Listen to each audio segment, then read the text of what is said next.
Hello friends, welcome to our channel. আজকের ভিডিওতে থাকছে মাধ্যমিক হিস্ট্রি সাজেশন 2026। এখানে আমি আলোচনা করব গুরুত্বপূর্ণ অধ্যায় থেকে সম্ভাব্য প্রশ্নগুলো, যা তোমাদের পরীক্ষায় প্রস্তুতিতে দারুণ সাহায্য করবে। তাই এই ভিডিওটি শেষ পর্যন্ত অবশ্যই দেখো এবং নিজের খাতায় নোট করে রেখো। তো চলো শুরু করা যাক। ফার্স্টেই দেখো চ্যাপ্টার 1, এটি কিন্তু অত্যন্ত গুরুত্বপূর্ণ। আর ভিডিওর ফার্স্টেই আমি একটা কথা বলে দিতে চাই যে চ্যাপ্টার 1 এবং চ্যাপ্টার 8, তোমরা জানো ইতিহাসে 8টা চ্যাপ্টার আছে। চ্যাপ্টার 1 এবং চ্যাপ্টার 8 থেকে 8 নম্বরের কোনো কোশ্চেন থাকবে না, এবং বাদবাকি চ্যাপ্টার থেকে যা যা 8 নম্বরের কোশ্চেন আছে সেগুলো তোমরা স্ক্রিনে দেখতে পাবে। আমি ব্র্যাকেটে 8 লিখে রেখে দিয়েছি যাতে তোমাদের বুঝতে কোনো অসুবিধা না হয়।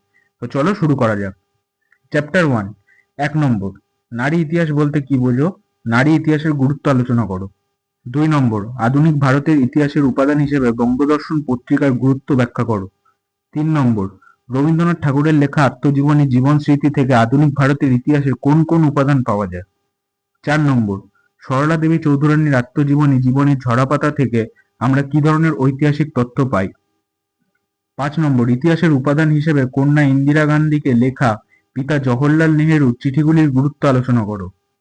6 নম্বর, বিপিনচন্দ্র পালের আত্মজীবনী 70 বৎসরের আধুনিক ভারতের ইতিহাসের উপাদান হিসেবে কতটা গুরুত্বপূর্ণ? এবার দেখো চ্যাপ্টার 2, লর্ড মেকলেকে কি এদেশের পাশ্চাত্য শিক্ষার প্রবর্তক বলা যায়? আলোচনা করো। অথবা মেকলে মিনিট বলতে কি বোঝো? দুটোই কিন্তু অথবা দিয়ে আছে, ঠিক আছে, দুটোই আসতে পারে। 2 নম্বর, শ্রীরামকৃষ্ণের সর্বধর্ম সমন্বয়ের আদর্শ ব্যাখ্যা করো। 3 নম্বর, উডের নির্দেশনামাকে এদেশে শিক্ষা বিস্তারের মহাসনদ বলা হয় কেন? 4 নম্বর, 19 শতকে বাংলায় নারী সমাজের বিকাশে মামাবোধিনী পত্রিকার ভূমিকা আলোচনা করো। 5 নম্বর, গ্রাম বার্তা প্রকাশিকা পত্রিকায় সমকালীন সমাজের প্রতিফলন কিভাবে ঘটেছে? 6 নম্বর, 19 শতকের প্রথমার্ধে সতীদাহ প্রথা বিরোধী প্রচেষ্টাগুলির পরিচয় দাও। এবং রাজা রামমোহন রায় সতীদাহ প্রথা বিরোধী আন্দোলনে সাফল্যমণ্ডিত করেন। কিভাবে বিরোধী আন্দোলনে সাফল্যমণ্ডিত করেন? এটা কিন্তু 8 নম্বর কোশ্চেন, ভালো করে দেখে রাখবে, ব্র্যাকেটে কিন্তু 8 দেওয়া আছে, তোমরা সেইভাবে রেডি করবে। 7 নম্বর, এদেশের চিকিৎসাবিদ্যার বিকাশে কলকাতা মেডিকেল কলেজের ভূমিকা আলোচনা করো। 8 নম্বর, শিক্ষা বিস্তারে প্রাচ্যবাদী ও পাশ্চাত্যবাদী বিতর্ক কি? উচ্চশিক্ষার বিস্তারে কলকাতা বিশ্ববিদ্যালয়ের ভূমিকা ব্যাখ্যা করো। এটাও 8 নম্বর। 9 নম্বর, কালীপ্রসন্ন সিংহের হুতুম প্যাঁচার নকশা গ্রন্থ থেকে তৎকালীন বাংলার কি ধরনের সমাজচিত্র পাওয়া যায়? এবার দেখো চ্যাপ্টার 3, 1 নম্বর, 1855 খ্রিস্টাব্দে সাঁওতাল বিদ্রোহ সংগঠিত হয়েছিল কেন? তা ব্যাখ্যা করো। 2 নম্বর, বাংলার ওয়াবি আন্দোলনের চরিত্র বা প্রকৃতি বিশ্লেষণ করো। অথবা বারাসাত বিদ্রোহের চরিত্র বা প্রকৃতি আলোচনা করো। কোশ্চেনটি দুই ভাবেই আসতে পারে, তোমরা একই কোশ্চেন হবে, মানে একই কোশ্চেনের উত্তর, ঠিক আছে, তোমরা এটা ভালো করে দেখবে, দুভাবেই আসতে পারে, কেউ কিন্তু ঘাবড়াবে না। 3 নম্বর,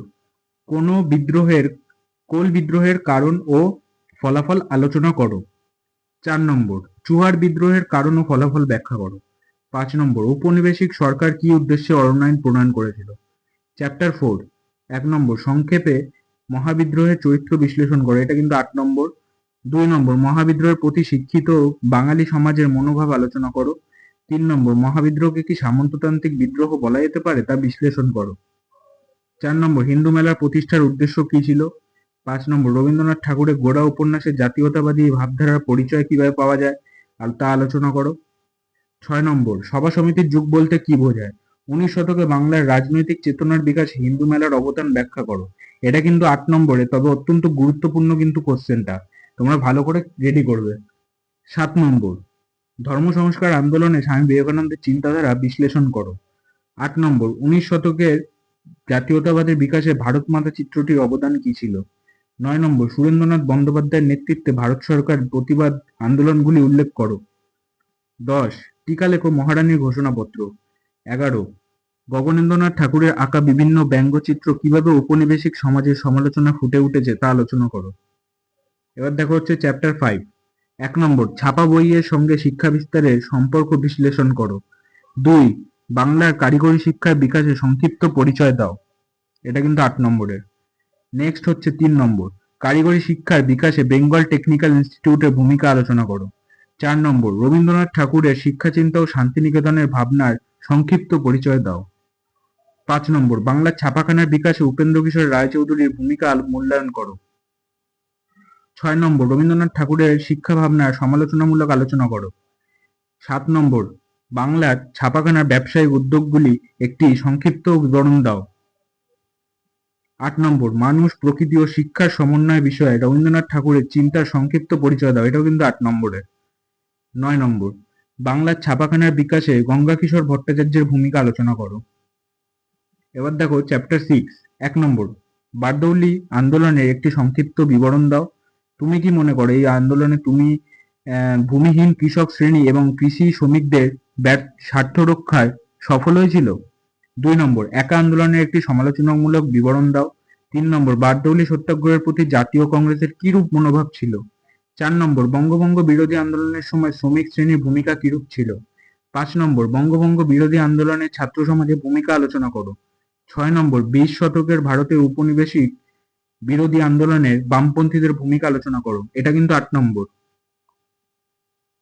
চ্যাপ্টার 7। 1 নম্বর, সশস্ত্র বিপ্লবী আন্দোলনে বেঙ্গল ভলেন্টিয়ার্স দলের ভূমিকা বিশ্লেষণ করো। 2 নম্বর, সশস্ত্র বিপ্লবী আন্দোলনে নারীদের ভূমিকা বিশ্লেষণ করো। এটাও কিন্তু 8 নম্বর। 3 নম্বর, বঙ্গভঙ্গ বিরোধী আন্দোলনে নারী সমাজ কিভাবে অংশগ্রহণ করেছিল, তাদের আন্দোলনের সীমাবদ্ধতা কি ছিল? 4 নম্বর, দলিত আন্দোলন বিষয়ে গান্ধী আম্বেদকর বিতর্ক নিয়ে একটি টীকা লেখো। 5 নম্বর, বিপ্লবী আন্দোলনে কল্পনা দত্তের অবদান আলোচনা করো। 6 নম্বর, বাংলার নমশূদ্র আন্দোলনের সংক্ষিপ্ত পরিচয় দাও। এটাও 8 নম্বরের, কিন্তু এটি কিন্তু এই চ্যাপ্টারের থেকে অত্যন্ত গুরুত্বপূর্ণ একটি কোশ্চেন। চ্যাপ্টার 8। 1 নম্বর, জুনাগড় রাজ্যটি কিভাবে ভারতভুক্ত হয়েছিল? 2 নম্বর, উদ্বাস্তু সমস্যার সমাধানে ভারত সরকার কি কি উদ্যোগ গ্রহণ করেছিল? 3, কাশ্মীর সমস্যা কিভাবে সৃষ্টি হয়েছিল? 4 নম্বর, ভারত সরকার কিভাবে দেশীয় রাজ্যগুলিকে ভারতীয় ইউনিয়নে সংযুক্ত করার একটি সমাধান করেছিল? 5 নম্বর, হায়দ্রাবাদ রাজ্যটি কিভাবে ভারতভুক্ত হয়েছিল? তো আজকের মতো এখানেই শেষ করলাম। আশা করি মাধ্যমিক হিস্ট্রি সাজেশন 2026 তোমাদের পড়াশোনার অনেক সাহায্য করবে। ভিডিওটি ভালো লাগলে অবশ্যই একটি লাইক, শেয়ার আর সাবস্ক্রাইব করে দিও। পরের ভিডিওতে আবার দেখা হবে। ততদিন ভালো করে পড়াশোনা করো।